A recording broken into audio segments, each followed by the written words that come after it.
partager notre retour d'expérience sur la mise en œuvre d'outils et de services pour accompagner la gestion et le partage des données, en particulier le portail Data Inra, qui est un des outils qu'on a mis en œuvre dans ce cadre. Donc, ce que je vous propose, c'est une présentation en 3 parties globalement. Donc, une première partie où je vais revenir un petit peu sur l'historique, comment on en est arrivé à l'idée d'un entrepôt institutionnel et quelles étaient les motivations.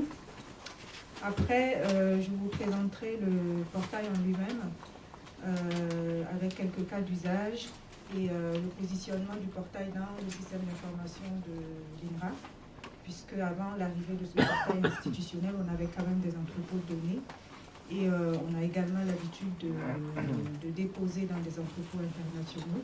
Donc, je vais essayer de positionner ce portail-là dans ce paysage. Et après, je vais aborder le lien entre le portail et les principes FAIR, ou du moins comment le portail nous aide, nous, à mettre en œuvre les principes FAIR au niveau de l'INRA. Et après, je conclurai.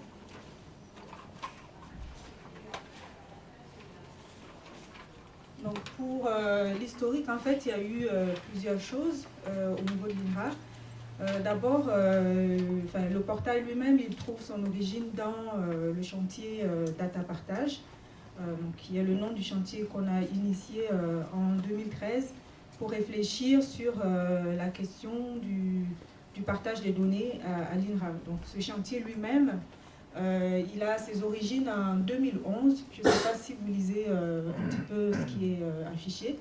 Donc, en 2011, le conseil scientifique de l'INRA a commissionné un groupe de travail pour réfléchir sur cette question qui devenait importante pour nous. Et ce groupe de travail a produit un rapport avec 9 recommandations.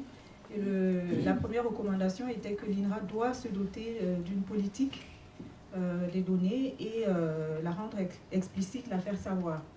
Donc, sur la base de cette recommandation, il y a eu un deuxième groupe de travail missionné par le conseil scientifique qui a travaillé sur l'élaboration d'une politique institutionnelle avec 11 principes.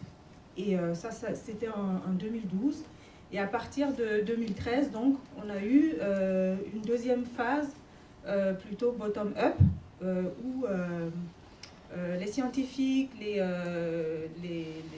métiers techniques se sont retrouvés avec des collègues d'autres établissements, CNRS, CIRAD, etc., pour en fait réfléchir ensemble à comment cette politique qui avait été proposée pouvait se traduire concrètement et quels outils, quelles méthodes, quels services on pouvait mettre en place pour accompagner la mise en œuvre de cette politique.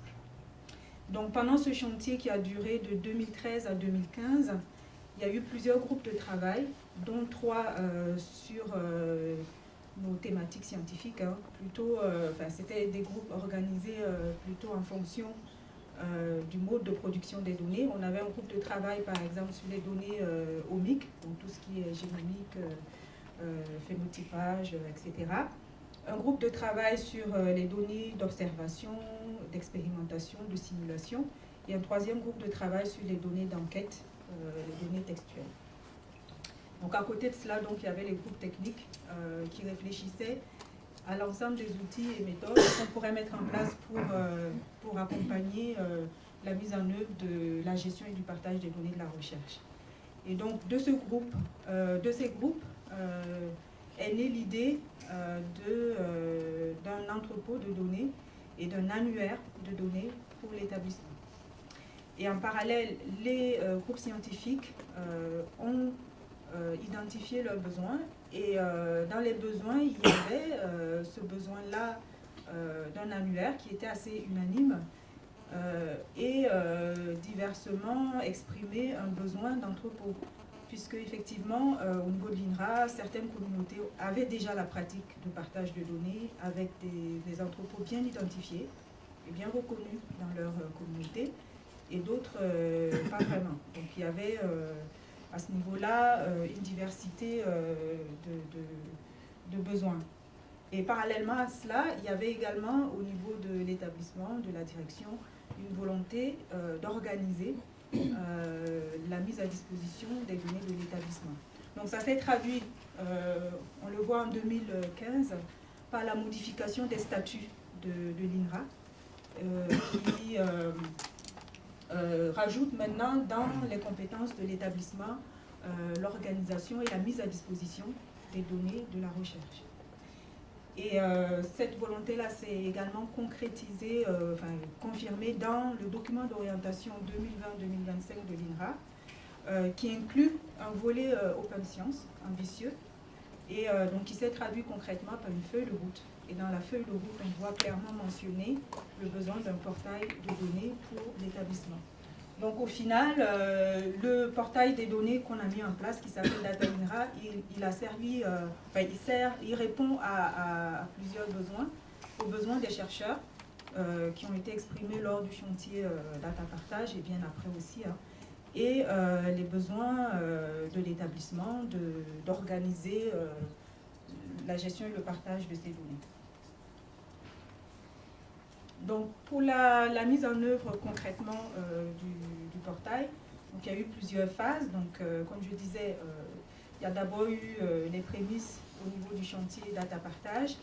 Après, il y a eu une phase de cadrage avec un choix du socle technologique, une phase de prototypage, et on a mis en production la première version uniquement l'année dernière, en février-mars de l'année dernière.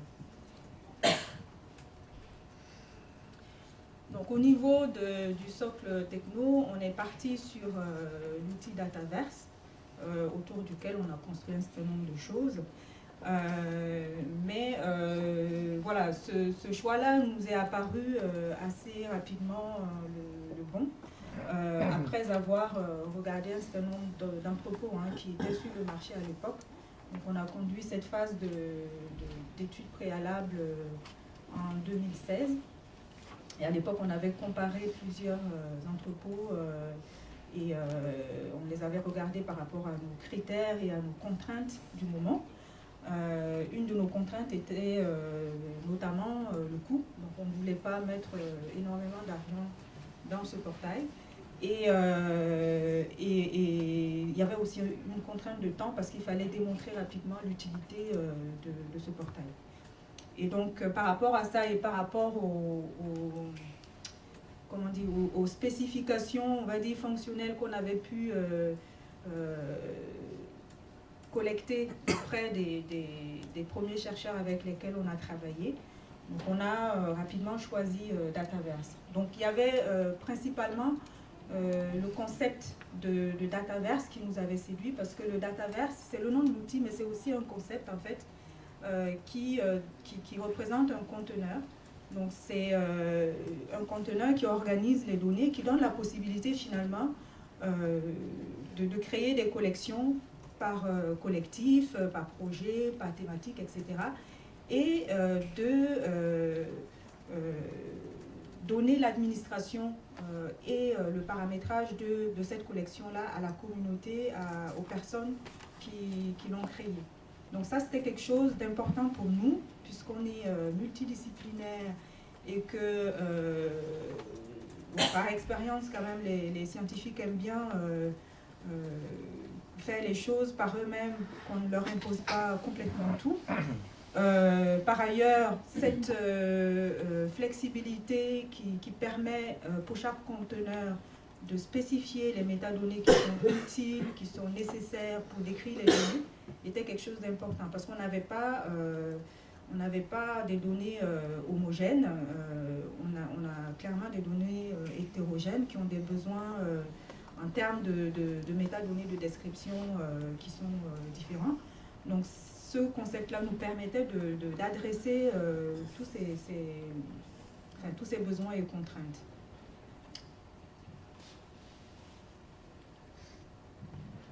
Donc au niveau des acteurs, rapidement, donc il y a une gouvernance qui s'est mise en place avec un comité de pilotage, donc qui réunit notre délégué à l'IST, le délégué à la transition numérique, le directeur des systèmes d'information et le délégué aux infrastructures scientifiques collectives. Dans le PowerPoint que je vais transmettre, vous aurez les développés de tous ces sigles-là. Après, la maîtrise d'ouvrage est assurée par l'IST, hein, et la maîtrise d'œuvre par la DSI.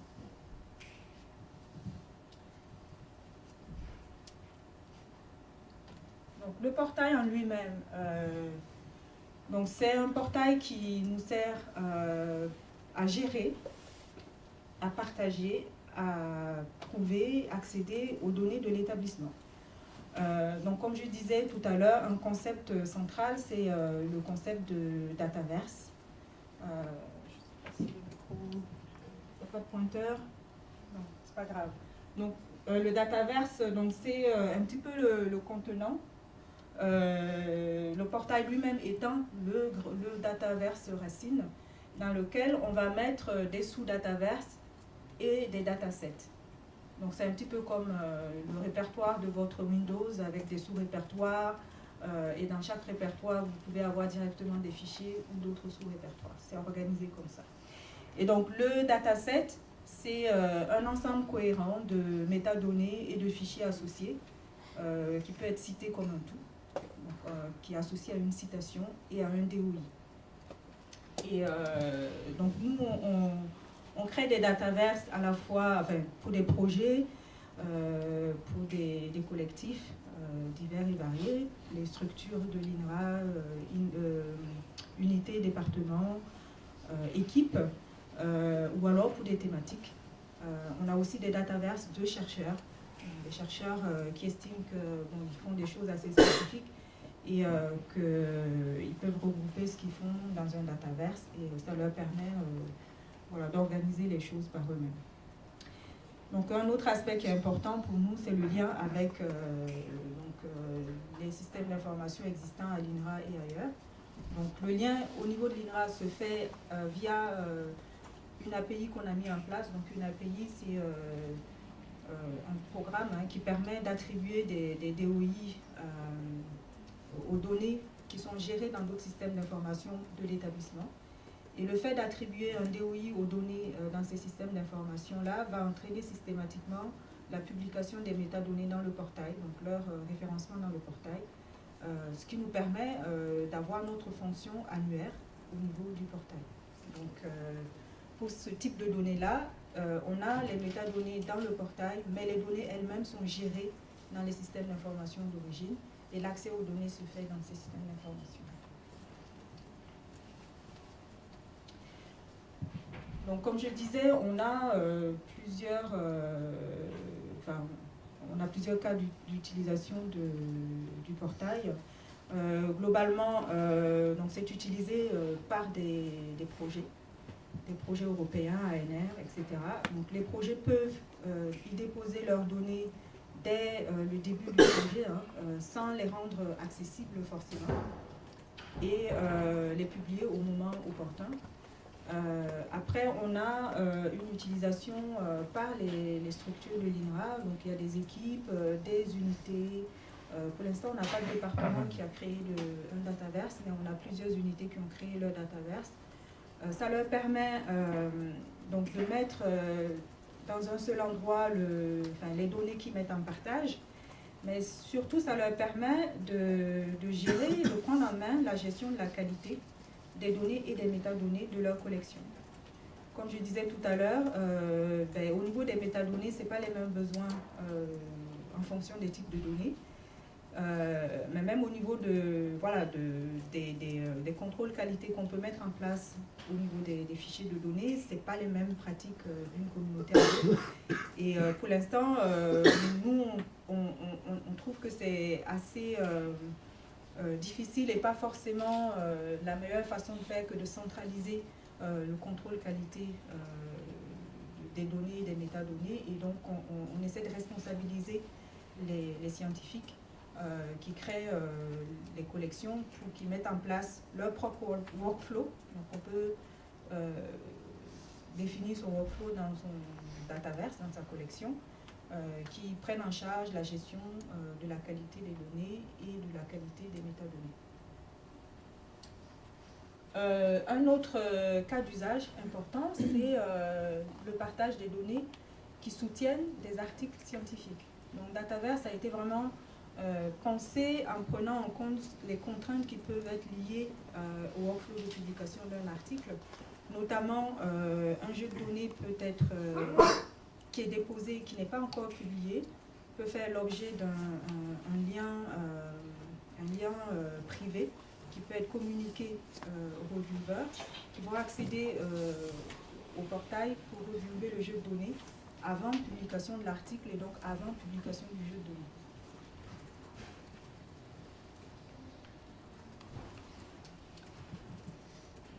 Donc, assez rapidement, voilà, il est apparu important aussi pour nous de clarifier pour les chercheurs les règles de choix, en fait, où déposer leurs données. Parce qu'on a un entrepôt institutionnel, certains peuvent comprendre que cela veut dire qu'ils sont obligés de déposer toutes leurs données là-dedans, ce qui n'est pas le cas.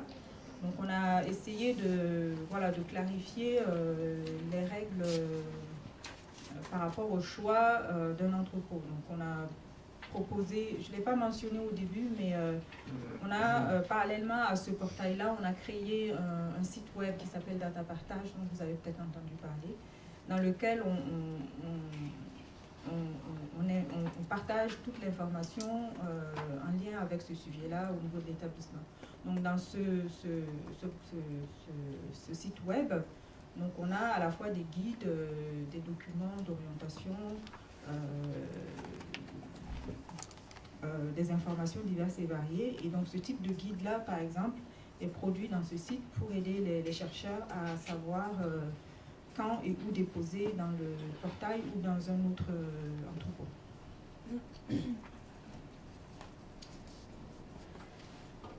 Est-ce que ça va jusque-là? Ok. Donc le lien avec les principes FAIR, comment le portail nous aide à mettre en œuvre les principes FAIR au niveau de l'INRA. Est-ce que tout le monde connaît les principes FAIR? Il y en a qui ne connaissent pas les principes FAIR. On en a parlé précédemment. D'accord, super.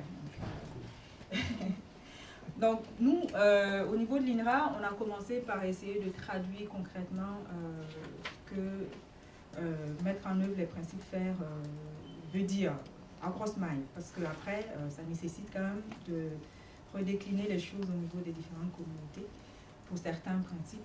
Mais globalement, voilà ce que ça donne pour nous.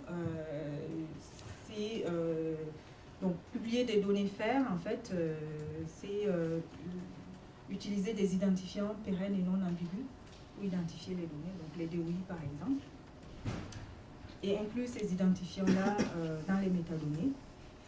Déposer les données dans un entrepôt stable et pérenne, compatible avec les principes FAIR, donc c'est ce qu'on essaie de faire avec Data INRA. Fournir des métadonnées complètes, les plus complètes possibles, parce que la notion de complète est très subjective. Utiliser les standards de communauté, donc là par exemple, c'est à grosse maille. Après, il faut travailler avec les communautés pour définir ces standards-là, et ce n'est pas un travail qui se fait au niveau d'un établissement, d'où par ailleurs notre implication dans des initiatives comme RDA, la Research Data Alliance. Fournir des informations sur la provenance des données, adopter les ontologies, indiquer la licence d'utilisation de manière explicite, citer, partager. Et donc, je vais aller dans la diapo suivante, après je reviendrai sur celle-là. Donc, par rapport à ces principes-là au niveau de Data INRA, donc on a les fonctionnalités permettent de facilement cocher certaines cases. Et pour d'autres, comme je disais, ça nécessite non seulement un engagement des scientifiques, mais aussi quand même un travail un peu plus poussé, plus approfondi avec les différentes communautés. Donc, par exemple, pour tout ce qui est identification des données dépôt dans un entrepôt stable et pérenne. Bon, le fait de simplement déposer dans Data INRA nous permet de cocher ces cases-là, puisque le dépôt dans Data INRA implique l'attribution de DOI. Ça implique également la position d'une licence, parce que dans le portail, nous avons une licence, nous avons la licence par défaut qui a été préconisée dans le cadre de la loi pour une république numérique. Donc on a implémenté. Donc le fait de déposer un jeu de données met systématiquement cette licence-là sur la donnée, sauf si la personne indique une autre licence. Donc dans tous les cas, il y a une licence qui est apposée. Donc cette case-là également cochée. Donc il y a une citation qui est générée, qui permet de citer, de partager les données. Donc après, pour les métadonnées, alors on a proposé des standards de métadonnées comme je le disais au départ, il y a une flexibilité au niveau du choix des métadonnées dans les différentes collections. Ça veut dire que si pour un collectif donné, ils estiment que les métadonnées que nous proposons ne sont pas suffisantes ou ne sont pas adaptées pour la description de leurs données, on peut facilement en rajouter au niveau du portail. Donc l'outil permet de le faire. Et après, chaque collection a vraiment la possibilité de choisir précisément quelles métadonnées et de mettre les règles métadonnées obligatoires ou non sur chacune de ces métadonnées. Donc ça permet en tout cas de faire le travail à moitié. Après, il faut bien sûr que ceux qui déposent décrivent effectivement les données de la manière la plus complète possible. L'utilisation de standards de communauté au niveau des formats, des métadonnées, des bonnes pratiques. Nous, au niveau des métadonnées, on se cale aux standards les plus reconnus. Donc après, quand il y a besoin de standards spécifiques aux communautés, c'est possible de les implémenter, comme je disais. Au niveau des formats, donc l'outil permet de convertir un certain nombre de formats propriétaires en formats non propriétaires, donc par défaut un peu plus ouvert et plus durable. Au niveau des bonnes pratiques, donc on a produit une charte que chaque administrateur doit signer, chaque administrateur de collection doit signer, et donc c'est des chartes avec des bonnes pratiques à répercuter au sein de la communauté qui est derrière la collection. Après, voilà, c'est comme pour le point précédent, il y a une aide qu'on fournit, mais tout le travail repose quand même sur ceux qui utilisent le portail et qui doivent faire l'effort de se conformer aux standards, aux préconisations, aux bonnes pratiques. Fournir des informations sur la provenance des données, il y a également donc, dans l'outil implémenté des métadonnées qui permettent de fournir la provenance des données. Encore une fois, il faut qu'ils les remplissent. Et l'adoption des ontologies, ça c'est encore plus compliqué puisque c'est carrément en amont. Il faut le concevoir dès la collecte des données et fournir des aides, des templates pour aider les gens à utiliser des termes standards le plus possible pour la notation, la description des données. Après, au niveau des métadonnées, c'est là où on fait un effort de fournir des vocabulaires standards pour décrire les métadonnées dans le portail. Donc, je reviens là. Ça, c'est comment se présente un jeu de données dans le portail. Donc, on a en haut donc, le titre avec la version. Et on a tout de suite en bas la citation qui est associée avec le DOI. Donc, la citation utilise le DOI. On a l'ensemble des métadonnées qui permettent de décrire le jeu de données. Donc l'accès aux données, c'est soit via un lien, si le jeu de données est déposé, est géré physiquement dans un autre entrepôt ou un autre système d'information, soit on a accès via des fichiers qui sont déposés dans le portail. Et on a bien sûr l'indication de la licence. On a un suivi de version, on a un versionning, donc qui se fait en fonction, une fois que le jeu de données est publié. Donc, quand il y a des changements au niveau des métadonnées ou des fichiers associés, il y a des versions qui sont générées et les différences entre les versions sont tracées.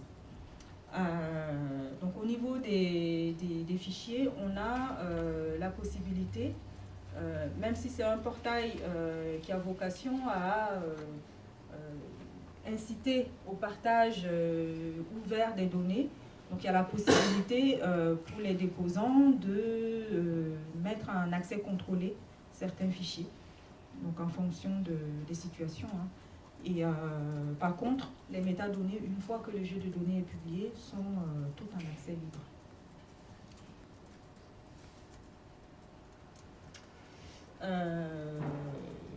Voilà. En conclusion, donc si on regarde un petit peu le cycle de vie d'un projet de recherche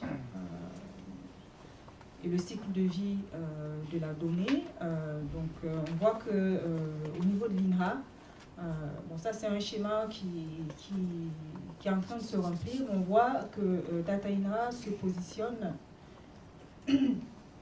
à différentes étapes et donc aide à différentes étapes. Donc au niveau du projet, enfin, de la période du projet lui-même, pour la collecte, DataINRA peut servir de lieu de dépôt pour des projets par exemple qui n'ont pas, qui choisissent de mettre leurs données dans DataINRA.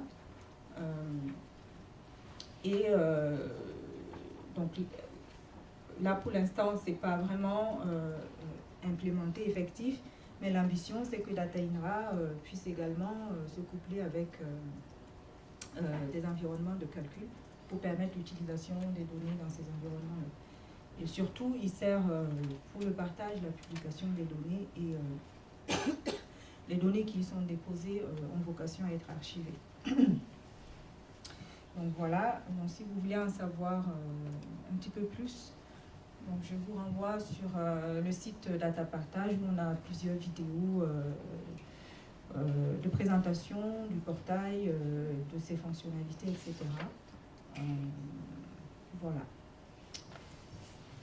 Vous avez beaucoup parlé de différentes communautés, donc déjà, qu'est-ce qu'il y a comme communauté de chercheurs à l'INRA, et est-ce qu'il y a des pratiques très différentes en termes de pourcentage de dépôt? Est-ce que vous avez, alors là, certains d'entre vous vont se boucher les oreilles, par exemple nous, pour la partie archives ouvertes, on a beaucoup de mal à travailler avec les juristes, on a beaucoup de mal à travailler avec les médecins, mais parce qu'ils ont un autre circuit. Est-ce que vous, il y a des communautés que vous identifiez plus particulièrement comme étant réticentes au dépôt?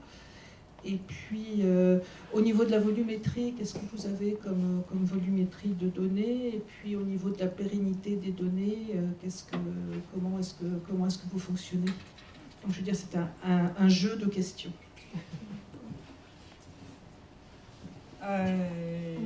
Donc, au niveau des communautés, ça dépend du grain qu'on prend.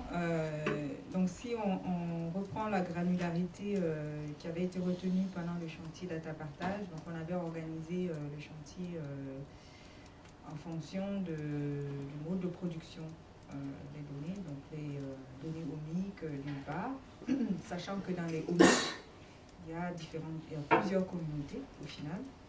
Mais ce qui les rassemble au final, c'est qu'ils avaient déjà quand même une pratique du partage des données. Donc ils ont pour la plupart des entrepôts internationaux reconnus ou nationaux reconnus dans lesquels ils déposent déjà les données. Donc pour ces communautés-là, ce n'est pas du tout une réticence au dépôt, mais ils déposent dans d'autres entrepôts, ce qui est très bien. Et donc par rapport à ces communautés-là, ce que l'INRA avait envie de faire, c'est d'avoir une idée, une lisibilité en fait de ce qui est partagé. Donc c'est plus la fonction annuaire qui s'adresse à ces communautés-là. Et aussi un peu l'aspect bonne pratique, parce que dans les entrepôts traditionnels dans lesquels, par exemple, nous avons, au niveau de l'INRA, nous déposons nos séquences, nos données de séquençage, il n'y a pas d'attribution de DOI, il n'y a pas d'endroit pour indiquer la licence. Donc voilà, il y a des pratiques qui datent d'un certain temps et qui méritent d'être mises à jour. Et donc, bon, c'est de grosses machines aussi, hein, donc c'est pas forcément aussi agile que ce qu'on fait en local. Donc, ce qu'on leur propose, c'est qu'en plus du dépôt dans ces entrepôts-là, qui décrivent le jeu de données dans Data INRA, ce qui leur permet d'avoir le DOI, la citation. Bon, ils ont déjà une citation, hein, par exemple dans GenBank, il y a des citations. Mais ils ont aussi, ils peuvent indiquer la licence, les conditions d'utilisation, etc. Donc pour d'autres communautés, c'est un peu plus compliqué parce qu'il n'y avait pas cette habitude de dépôt et surtout parce que parfois ils ont des données qui posent des problèmes juridiques assez complexes. Et donc déjà pour ces scientifiques-là, c'est pas toujours évident de savoir quelle est la nature de leurs données. Est-ce que c'est des données qui tombent sous le coup de l'open data ou pas? Donc ça, c'est une analyse qui est parfois complexe pour les chercheurs. Donc ça peut constituer un frein, effectivement, au dépôt, au partage des données. Donc c'est, voilà, il y a clairement des gens qui freinent les quatre fers, hein, mais il y a aussi beaucoup de gens qui ne savent tout simplement pas comment faire, par où commencer.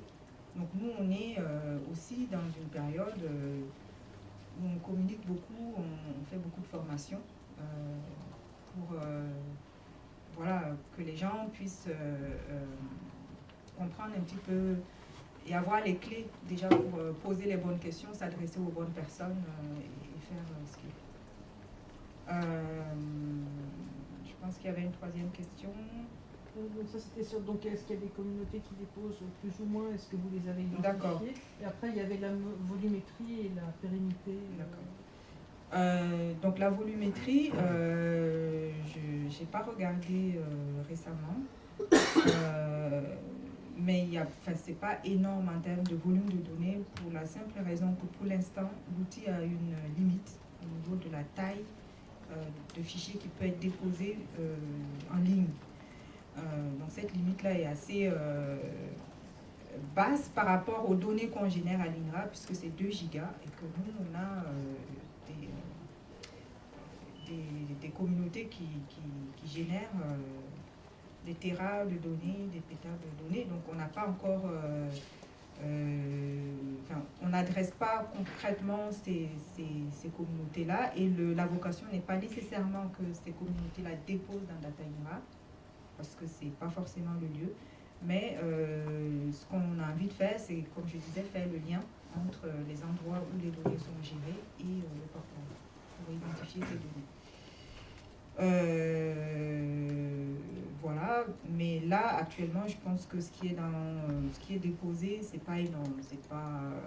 C'est au grand maximum 5 téra de données.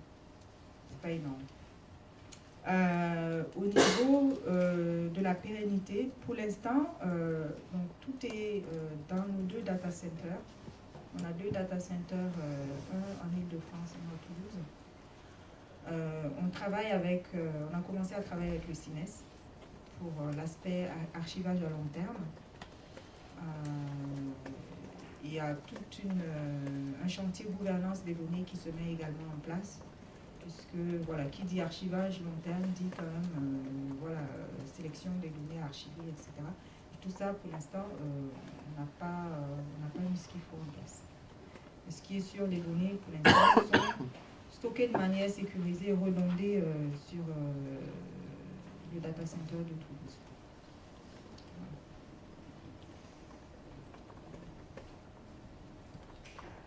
D'autres questions?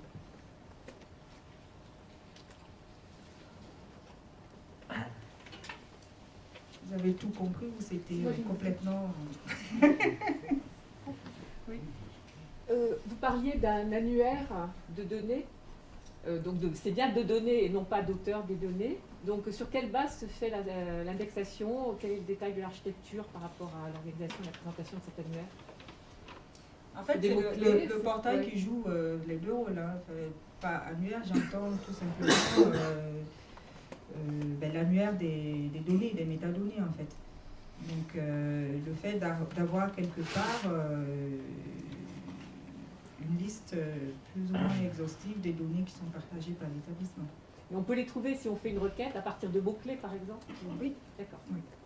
Donc on peut chercher dans l'annuaire, on peut chercher dans le portail, soit par mots-clés, soit par facettes. Donc on a plusieurs facettes et les facettes peuvent changer d'une collection à l'autre. Ça aussi c'est l'intérêt de la flexibilité de l'outil. Quand je crée une collection, je ne suis pas obligée d'avoir les mêmes facettes pour naviguer dans mes données que la collection d'articles, puisque ce n'est pas les mêmes types de données et que ce n'est pas forcément les mêmes entrées pour chercher les données. Et il y a également une recherche avancée, multicritère qui est possible.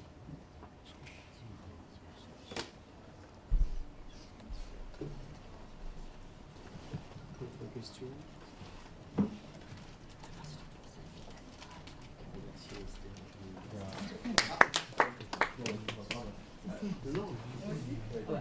C'est par rapport à quelques points qui furent signalés tout à l'heure, si on pourrait éventuellement avoir une approche d'utilisation par un champ disciplinaire, parce qu'aujourd'hui, clairement, moi je suis doctorant en droit, c'est des choses qui ne me parlent pas. Je vais sortir là aujourd'hui et je ne sais pas ce que je vais faire avec ces outils. Si, comme l'avait signalé Ilham ici, il serait possible de proposer des séminaires avec des champs d'utilisation disciplinaire qui seraient beaucoup plus pratiques pour nous et compréhensibles et parlants. C'est l'approche qu'on a retenue à l'INRA, parce qu'on a plusieurs communautés. Donc quand on fait nos formations, on essaie on le fait par centre. Donc on essaie de voir sur chaque centre quelles sont les communautés qui sont représentées. Et en fonction, on adapte le programme. Mais c'est vrai que nous, on n'a pas des juristes, des chercheurs juristes chez nous. On est dans la biologie. Les juristes, c'est plutôt dans le support. Donc eux, ils donnent plutôt les formations aussi. Plutôt sur les questions juridiques autour de la donnée, etc. Mais ils ne produisent pas de la donnée, ils n'ont pas vocation à partager de la donnée. Voilà, ce n'est pas notre public cible. Donc, mais voilà, après, l'approche qu'on a mise en place à l'INRA, on peut la partager. Hein. Ça peut éventuellement s'adapter à d'autres communautés.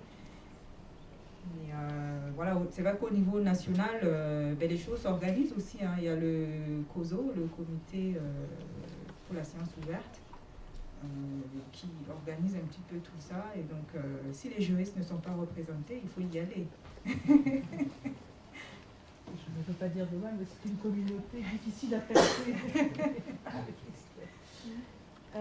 Je me souviens plus quand on a regardé tout à l'heure Opidor, parce qu'on a vu le plan de gestion de données de l'INRA, vous en avez un unique pour l'ensemble des communautés ou vous en avez des différents? Je me souviens. Alors, on a un générique pour l'ensemble, pour les projets. Voilà. Et après, ça c'était une belle expérience parce qu'on a commencé par proposer un template générique pour les projets et les communautés, en s'appropriant ce template-là, se sont dit « Ah oui, mais nous, on ne produit pas des données que dans le cadre du projet, en fait, de projets financés H2020 ou ANR.